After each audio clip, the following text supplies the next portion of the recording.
नमो नारायण। जय गौ माता, वंदे मातरम, अब हार्दिक उपनाम और हृदय से ओम शम शनिश्चराय नमः। प्रिय दर्शकों, मित्रों, साथियों, कुछ थम सी गई है जिंदगी, कुछ रुक से गए हैं हम। सपनों की उड़ान भरनी थी, समझौते की जंजीरों में फंस गए हैं हम। न राहों की खबर, न मंजिल का पता, जिंदगी के चौराहे पर खड़े रह गए हम। उम्मीदों की किरण, सही वक्त का इंतजार, इन बैसाखियों पर टिके रह गए हम। सोचिएगा जरा। ओम नमो नारायण। फिर दर्शकों, मित्रों, साथियों, जनवरी 2023 का मासिक राशिफल। साल 2023 सभी मित्रों को मंगलमय हो, मेरी ओर से हार्दिक शुभकामनाएं। संपूर्ण राष्ट्र को साल 2023 की मेरी ओर से हार्दिक शुभकामनाएं। 2023 हमारे लिए शुभ रहे, शनिदेव के चरणों में मेरी प्रार्थना। 12 के 12 राशियों के लिए जनवरी 2023 का महीना नक्षत्र गणनाओं के हिसाब से कैसा रहेगा, इस विषय पर वीडियो लेकर आपके सामने आ रहा हूं। क्या भाग्य आपके पक्ष में दस्तक देगा? क्या मिलेगा इस महीने लाभ, या पुनः परेशानियों से जूझना पड़ेगा? किन क्षेत्रों में विशेष सावधानी बरतनी है? इन सभी चीजों को विस्तार से समझाने के लिए आपके सामने हूं। जनवरी के महीने में कौन कौन सी ग्रह राशि परिवर्तन कर रहे हैं, ग्रह नक्षत्रों के राशि परिवर्तन का किस क्षेत्र में क्या प्रभाव देखने को मिलेगा, इस विषय पर नक्षत्र गणनाओं के आंकलन के साथ मैं अपने विचार आपके साथ बांटूंगा। साथ प्रयास ये करूंगा कि कामकाज, कारोबार, नौकरी, व्यवसाय, स्वास्थ्य, समाज, परिवार, शिक्षा के हिसाब से कैसा रहेगा जनवरी का महीना आपके लिए। अच्छा, इसलिए सबसे पहले अब ये जान लेते हैं कि जनवरी 2023 में सबसे पहले कौन कौन से ग्रह कब कब राशि परिवर्तन कर रहे हैं। तो जनवरी माह का ग्रह गोचर समझ लेते हैं। शुरुआत करते हैं सूर्यदेव से। सूर्यदेव माह के प्रारंभ में धनु राशि में रहेंगे और 14 जनवरी को सूर्यदेव मकर राशि में संचरण करेंगे। मंगलदेव माह के प्रारंभ में वक्री अवस्था में वृषभ राशि में संचरण करेंगे। 12 जनवरी से माह के अंत तक वृषभ राशि में मार्गी अवस्था में संचरण करेंगे। बुधदेव माह के आरंभ में वक्री अवस्था में धनु राशि में संचरण कर रहे हैं। 18 जनवरी से माह के अंत तक मार्गी अवस्था में धनु राशि में ही संचरण करेंगे। बृहस्पतिदेव माह के आरंभ में स्वराशि मीन में मार्गी अवस्था में संचरण कर रहे हैं। शुक्रदेव माह के आरंभ में अपने मित्र देव शनिदेव की राशि मकर राशि में संचरण कर रहे हैं। और 22 जनवरी से शनिदेव 17 जनवरी से शनिदेव अपनी मूल त्रिकोण राशि कुंभ में प्रवेश करेंगे। शनिदेव इस समय स्वराशि मकर में संचरण कर रहे हैं। 17 जनवरी से वो अपनी मूल त्रिकोण राशि कुंभ में प्रवेश करेंगे। राहुदेव मेष राशि में और केतुदेव तुला राशि में संचरण कर रहे हैं। 14 जनवरी तक सूर्य और बुधदेव की युति धनु राशि में है। 14 जनवरी से 17 जनवरी तक सूर्यदेव और शुक्रदेव और शनिदेव की युति मकर राशि में रहेगी। साथ ही 17 जनवरी तक शनिदेव और बृहस्पति देव का त्रिकादश संबंध रहेगा। 22 जनवरी से शुक्रदेव शनिदेव की युति कुंभ राशि में रहेगी। इस माह बुधादित्य योग भी है, सस नामक पंच महापुरुष योग भी है, हंस नामक पंच महापुरुष भी योग है। इन सब का लाभ 12 के 12 राशियों को प्राप्त होगा। मित्रों, साथियों, ये जो राशिफल होगा यह आपकी चंद्र राशि पर आधारित है, आपके नाम राशि पर आधारित है। लेकिन मैंने कोशिश की है कि यदि आप लगन से भी अपनी कुंडली को देखना चाहते हैं तो आपको ठीक ठीक इसमें परिणाम प्राप्त होंगे। यानी यदि आपकी मेष राशि है तब भी राशिफल आपके लिए सटीक रहेगा, और यदि आपकी नाम राशि यानी चंद्र राशि मेष है तब भी परिणाम आपके लिए ठीक ठीक रहेगा। राशिफल महिलाओं के लिए भी है, पुरुषों के लिए भी है, बुजुर्गों के लिए भी, बच्चों के लिए है। फिर दर्शकों, मित्रों, साथियों, राशिफल की चर्चा करूं इससे पहले मेरा एक निवेदन आपसे। 17 जनवरी 2023 शनिदेव राशि परिवर्तन करेंगे। क्या प्रभाव रहेगा 12 के 12 राशियों पर? यह वीडियो गुरु मंत्र विद्यार्थी महाराज पर बहुत जल्दी आपके सामने होगा, जरूर देखें।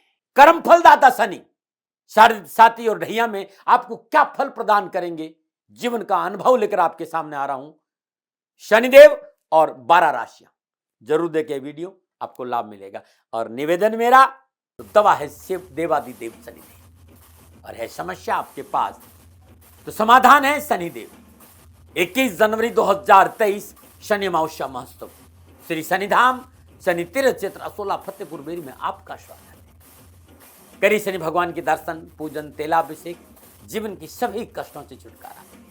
श्री शनिधाम शनि तीर्थ क्षेत्र असोला फतेहपुर बेरी दिल्ली में जो छतरपुर मेट्रो स्टेशन है उससे 4 किलोमीटर आगे है। मित्रों और साथियों, अद्भुत तीर्थ क्षेत्र है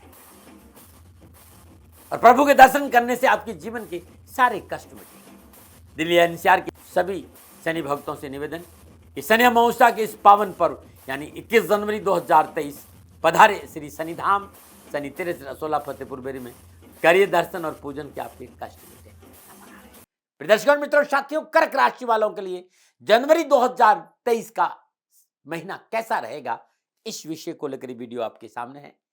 कर्क राशि वालों के लिए जनवरी का महीना ग्रह नक्षत्रों के हिसाब से क्या राशिफल का संकेत दे रहा है, इस पर चर्चा करूं। उससे पहले जनवरी महीने में कर्क राशि वालों के लिए नौकन्या ग्रहों योगा का क्या संकेत मिला, इस पर विचार करते हैं। मित्रों साथियों, कर्क राशि का स्वामी चंद्रदेव और चंद्रदेव 2.25 दिन में राशि परिवर्तन करता है, इसलिए मासिक फल में चंद्रदेव को नहीं लेते हैं। इसलिए बात करते हैं सूर्यदेव की। माह के आरंभ में 14 जनवरी सूर्यदेव द्वितीय सूर्यदेव द्वादशे तृतीय बुधदेव के साथ युति संबंध में धनुराशि छठे भाव में संचरण करेंगे। बुधदेव 18 जनवरी से माह के अंत तक मार्गीय अवस्था में धनुराशि छठे भाव में संचरण करेंगे। छठे भाव में सूर्यदेव कारोबार में आपकी स्थिति सुदृढ़ करने में सहायक साबित होंगे। इस समय आपके अंदर उत्साह और ऊर्जा में वृद्धि होगी। अपने सभी कार्यों में सफलता के साथ पूरा करने में आप सक्षम रहेंगे। छठे भाव में सूर्यदेव की उपस्थिति आपके शत्रुओं पर भारी पड़ने वाली है। कार्यस्थल पर शत्रु सक्रिय होते हुए आपको कोई नुकसान नहीं पहुंचा पाएंगे। शिक्षा की दृष्टि में बुधदेव का धनराशि में संचरण मनन को सफलता का संकेत दे रहा है। विद्यार्थियों और युवाओं को शिक्षा और कैरियर संबंधी परेशानी से मुक्ति मिलेगी। परीक्षा परिणाम अनुकूल रहेंगे। धन प्राप्ति के अवसर मिलेंगे और कैरियर, कामकाज और रोजगार के संबंधी परेशानी से मुक्ति मिलेगी। नौकरी के प्रयासों में मनन को सफलता का अच्छा संकेत मिल रहा है। 14 जनवरी से द्वितीय सूर्यदेव मकर राशि सप्तम भाव में संचरण करेंगे। पारिवारिक मसलों में जीवन साथी के विचारों को थोड़ा सा महत्व देना बहुत जरूरी होगा। जीवन साथी के प्रति आपका जो समर्पित भाव है वो घर में शांति का माहौल बनाए रखने में मदद करेगा। क्रोध और आक्रोश पर काबू रखें, अन्यथा पारिवारिक जीवन में उथल पुथल हो सकती है। बात करते हैं शुक्रदेव की। माह के आरंभ में कर्क राशि वालों के शुक्रदेव एकादशी और चतुर्दश होकर मकर राशि सप्तम भाव से गोचर करेंगे। कर्क राशि वालों के 14 जनवरी से 17 जनवरी तक शुक्र द्वितीय सूर्यदेव तथा सप्तमेश और अष्टमेश शनिदेव के साथ युति संबंध में मकर राशि सप्तम भाव में रहेंगी। सप्तम भाव में विराजमान शुक्रदेव सूर्यदेव शनिदेव की सप्तम पूर्णदशी लगन भाव पर रहेगी। कामकाज, कारोबार, नौकरी और आर्थिक पक्ष के हिसाब से समय आपके लिए अनुकूल रहेगा। आर्थिक स्थिति में सुधार होगा। एक से अधिक आय के साधन बनेंगे। कारोबार में नए और मनोनुकूल साधन प्राप्त होंगे। नया संयुक्त बिजनेस शुरू करना चाहते तो उसे करने के लिए भी समय सर्वथा अनुकूल है, परंतु कारोबारी निर्णय में जीवन साथी की सलाह अवश्य ले। जीवन साथी के स्वास्थ्य को लेकर भी थोड़ा सा सावधानी का संकेत है। 17 जनवरी को सप्तमेश और अष्टमेश शनिदेव अपनी मूल त्रिकोण राशि कुंभ में अष्टम भाव में संचरण करेंगे। 22 जनवरी को एकादशेश और चतुर्दश शुक्रदेव शनिदेव की मूल त्रिकोण राशि कुंभ में अष्टम भाव में संचरण करेंगे। यानी 22 जनवरी से 31 जनवरी शुक्रदेव और शनिदेव की युति कुंभ राशि अष्टम भाव में रहेगी। यदि आप साझेदार में कारोबार है तो व्यापारिक कार्य में योजना बनाकर आगे बढ़े। साझेदार के साथ विचारों में पारदर्शिता होना बहुत आवश्यक होगा। आर्थिक स्थिति ठीक रहेगी, परंतु आकस्मिक खर्चों की अधिकता आपके बैंक बैलेंस को बिगाड़ सकती, इस बात पर ध्यान रखिएगा। शुक्रदेव आपके चतुर्थ भाव के स्वामी हैं, जो सुख सुविधा और विलासिता का भाव है। इसलिए इस दौरान आप सुख सुविधाओं पर बहुत सा धन खर्च करेंगे, अंकुश रखना चाहिए। कामकाज, कारोबार, नौकरी, व्यवसाय को लेकर शनिदेव की पूर्ण कृपा आप पर रहेगी। कार्य में सफलता मिलेगी। कामकाज के अच्छे अवसर मिलेंगे। लेन देन के मसले हल होंगे। रुके हुए काम और परियोजनाएं पुनः प्रारंभ होगी। सरकार संबंधी परेशानी से मुक्ति के संकेत और साधना की मन अग्रसर होगा। रिसर्च और शोध के कार्यों में अच्छी सफलता मिलेगी। अब बात करते हैं मंगलदेव। मंगलदेव दशमेश और पंचमेश होकर माह के आरंभ में वक्री अवस्था में वृषभ राशि 11वें भाव में संचरण करें। 12 जनवरी को मंगलदेव वृषभ राशि में मार्गी रहेंगे और मंगलदेव की चतुर्थ, सप्तम, अष्टम दशा दूसरे, पांचवें और छठे भाव पर रहेगी। कामकाज, कारोबार, व्यापार संबंधी महत्वाकांक्षाएं पूरी होगी। कामकाज में जोखिम उठाने का पूरा लाभ मिलेगा। यदि आप अपने कार्य व्यवसाय को बदलाव करना चाहते थे, उसके लिए भी समय एक बेहतरीन लाभ का संकेत दे रहा है। नए कार्य व्यवसाय में पूंजी निवास कर सकते हैं। इस दौरान क्योंकि यात्रा आपके लिए लाभदायक रहेगी। घर परिवार में सुख और सौहार्द बना रहेगा। निजी संबंधों के लिए शुभ फल लेकर आ रहा है ये समय आपके लिए। आपके रिश्तों में नयापन आएगा, ऊर्जा महसूस करके और विश्वास मजबूत होगा। अब बात करते हैं बृहस्पति देव की। जनवरी के महीने में बृहस्पति देव आपको क्या संकेत दे रहे हैं। बृहस्पति देव आपके लिए षष्ठे से और नवमे से होकर माह के आरंभ के से लेकर अंत तक स्वराशि मीन में मार्गीय अवस्था में भाग्य स्थान में संचरण करेंगे। बृहस्पति देव की पंचम, सप्तम, नवम दृष्टि लगन, तीसरे और पांचवें भाव पर होगी। बृहस्पति देव का नवम भाव में उपस्थिति के कारण आपको भाग्य का साथ मिलेगा। इस माह कामकाज, व्यापार, कारोबार, नौकरी के अवसर, जिन लोगों को तलाश है, लंबे समय से जो परेशान है, उनकी सारी परेशानी से मुक्ति मिलेगी। आपकी ईमानदार प्रयासों के चलते इस समय आपको पदोन्नति और कार्यक्षेत्र में पहचान मिलेगी। यदि इस समय आप विवाह के इच्छुक है तो विवाह बंधन में बंधने का योग भी नजर आ रहा है। आध्यात्मिक और धार्मिक गतिविधियों में भी आप इस माह शामिल होने का मौका मिलेगा। पिता का स्वास्थ्य इस माह बेहतर रहेगा। राहुदेव मेष राशि दसम भाव में संचरण कर रहे हैं और दसम भाव का राहुदेव कामकाज, व्यापार, नौकरी में मजबूत स्थिति लाता है, राजनीति में सफलता देता है, लेकिन फॉल्स इल्यूजन, व्यर्थ का भय, भ्रम, कंफ्यूजन की वजह से उठापटक का संकेत भी है। लेकिन आपका बृहस्पति देव अनुकूल है और बृहस्पति देव के अनुकूल होने से राहुदेव शांत रहेंगे। केतु देव तुला राशि चतुर्थ भाव में संचरण करें। विलासिता पर अनावश्यक खर्चों का संकेत नजर आ रहा है। बैंक बैलेंस बिगड़ सकता है, ध्यान दीजिएगा। पारिवारिक समन्वय में कमी नहीं रहे, इस बात पर ध्यान देंगे। परिवार को साथ लेके चले और विवादित सौदों में पूंजी निवेश नहीं करें। भूमि, भवन, वाहन की खरीदारी से इस समय बचना चाहिए। ये था 9 के 9 ग्रहों का कर्क राशि वालों के लिए जनवरी महीने में प्रभाव। अभी तक मैंने आपको बताया 9 के 9 ग्रहों का विभिन्न भावों में अकेला क्या प्रभाव है। अब इन सभी ग्रहों का आपस में युति संबंध का प्रभाव जनवरी के महीने में कर्क राशि के भाई बहनों पर कैसा रहेगा। तो जो गणनाएं हैं वो इस बात का संकेत दे रही है कि कर्क राशि वालों के लिए जनवरी का महीना मनोअभिलाषित पूर्ति का रहेगा। चिर प्रतिशत आवश्यकताओं की पूर्ति होगी। व्यवसाय में सफलता मिलेगी। धन की प्राप्ति होगी। व्यवसाय विस्तार और नौकरी प्राप्ति के प्रबल योग नजर आ रहे हैं। कारोबार के दृष्टिकोण से महीना बहुत अच्छा रहेगा। नौकरी के दृष्टिकोण से सब कुछ सफलता और लाभ का संकेत मिल रहा है। यदि आप बेरोजगार, रोजगार मिलेगा और नौकरी में है तो उन्नति के अवसर, प्रमोशन, स्थान परिवर्तन के साथ साथ कोई साइड बिजनेस भी आप शुरू कर सकते हैं। आप प्राइवेट सेक्टर में है तो ये माह आपके लिए शुभ और लाभदायी रहेगा। नए इंटरव्यू सफलता मिलेगी। यदि आप कलाकार है, युवा है, खिलाड़ी है या आप फैशन डिजाइनिंग में, प्रिंट मीडिया में, फिल्म इंडस्ट्री में, टूरिज्म में, तो इस समय पूर्णतः आपके पक्ष में है। बट लेकिन एक बात का ध्यान, उधार पैसों के लेन देनों में सावधानी रखनी। पैसे फंस सकते हैं। बॉस से बनाकर रखें। कार्यस्थल पर किसी तरह की कोई कार्रवाई नहीं करें।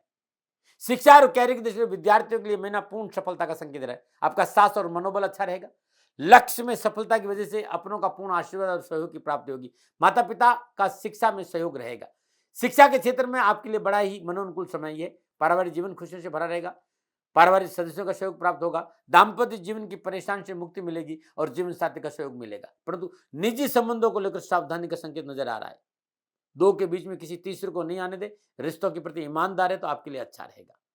ऐसा कोई कार्य नहीं करे जिससे कि जीवन साथी आकर्षक करे। युवा मित्रों के लिए समय रिश्तों में पवित्रता और पारदर्शिता रखनी होगी। स्वास्थ्य के दृष्टि में पेट और पीठ की समस्या ज्यादा परेशान कर सकती है, सावधानी बरतें। विशेष रूप से दैनिक दिनचर्या नियमित रखें। खान पान पर ध्यान दें। घूमने फिरने पर और स्वयं वाहन चलाकर यात्रा ना करें। ध्यान, कहीं घूमने फिरने बाहर जा रहे हैं तो स्वयं वाहन चलाकर लंबी यात्रा नहीं करिएगा। यह था कर्क राशि वालों के लिए जनवरी के महीने में 9 ग्रहों का आंकलन मेरे अनुभव के आधार पर। पुनः मेरा निवेदन, न भय, न भ्रम, न भ्रांति, न विवाद, न तर्क, सेकंड ओपिनियन का अधिकार मित्रों आपके पास है। मानो न मानो ये आपकी मर्जी है। हाँ, जनवरी के महीने में कर्क राशि वालों को लोग कामकाज, कारोबार, नौकरी, व्यवसाय में कहीं परेशानी है तो इस महीने अपने पूजा स्थान में शुद्ध देसी घी का दीपक जलाए और हर रोज शिव महिमन स्त्रोत के 5 पाठ करें। दशरथ कर शनि स्त्रोत का पाठ करना भी कर्क राशि वालों के लिए बड़ा शुभ रहेगा। और कर्क राशि वालों हर रोज या सोमवार के दिन श्रद्धानुसार कच्चा दूध कंजकों को बांटना बड़ा लाभकारी रहेगा।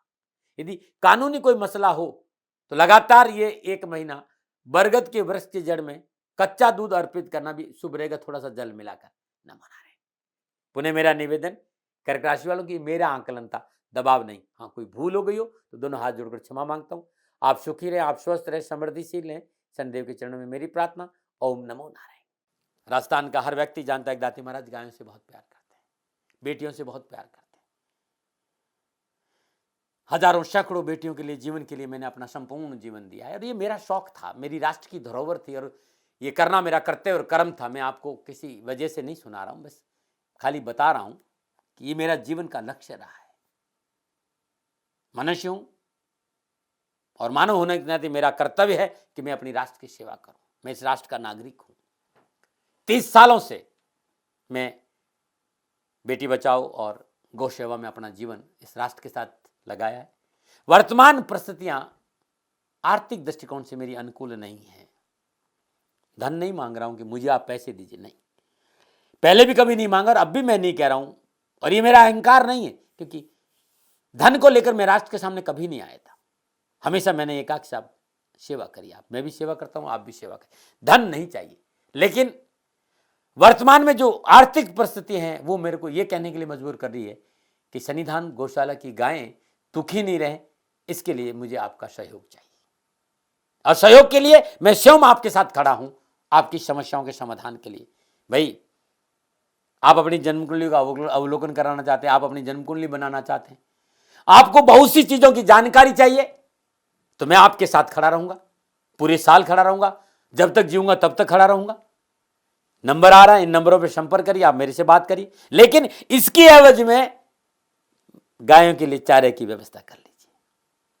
और इसीलिए मैंने कहा था कि भाई थोड़ा दिन, इस समय मैं परेशानी में हूं और मेरी गायें चारों को लेकर थोड़ी सी परेशान है। ऐसा हृदय से आया, लोगों ने कहा कि राष्ट्र आपसे प्यार करता है दाती महाराज, एक बार निवेदन करिए। तो मैं दान नहीं मांग रहा हूं, फिर भी मैं अभी भी मेरा ये अहंकार नहीं साथियों, मेरा राष्ट्र सर्वोपरि है। मैं ये नहीं कह रहा हूं, मैं ये कह रहा हूं मैं परिश्रम करूंगा आपके लिए, और परिश्रम के एवज में गायों के लिए चारे की व्यवस्था करिए। शनि भगवान आपकी रक्षा करे और आपका जीवन सदा खुशियों से भरा रहेगा, ऐसा मेरा निवेदन। और वे लोग जो सक्षम है, सामर्थ्यवान है, और जिन्हें दाती महाराज के ज्योतिषीय समाधान की आवश्यकता नहीं, तो उनको मेरा प्रणाम, क्योंकि बहुत से लोगों को मैंने देखा है पिछले 1 महीने में लगभग 20 से 25-50 लोग ऐसे भी हैं जिन्होंने सन्निधान गौशाला में 2100 रुपया चारा कर दिया है। मैं उन सब के प्रति अपना आभार प्रकट करता हूं, और यह सहयोग मैं जीवन भर याद रखूंगा। मित्रों, समय ऐसा है कि मेरी परिस्थिति आर्थिक दृष्टिकोण से अनुकूल संकेत नहीं दे रही है, इसलिए मैंने राष्ट्र से कहा कि सन्निधान गौशाला में परेशानी नहीं चाहिए। सरकार सपोर्ट कर रही है, अपनी सीमाओं में रहते हुए जो सरकार करती है, लेकिन उससे पूरा नहीं पड़ता है, ये आप भी जानते हैं। शासन की अपनी एक सीमा है और अपनी मर्यादा है, और शासन के पास और बहुत से काम है। लेकिन फिर भी मैं आप सभी का धन्यवाद देते हुए हृदय से पुनः एक बार निवेदन करना चाहता हूं कि आपको लगता है कि दाती महाराज के साथ सन्निधान गौशाला में खड़ा रहना है, तो नंबर है, जरूर सहयोग करें। मेरा कोई दबाव नहीं है, प्रार्थना थी। ओम नमो नारायण। ओम नमो।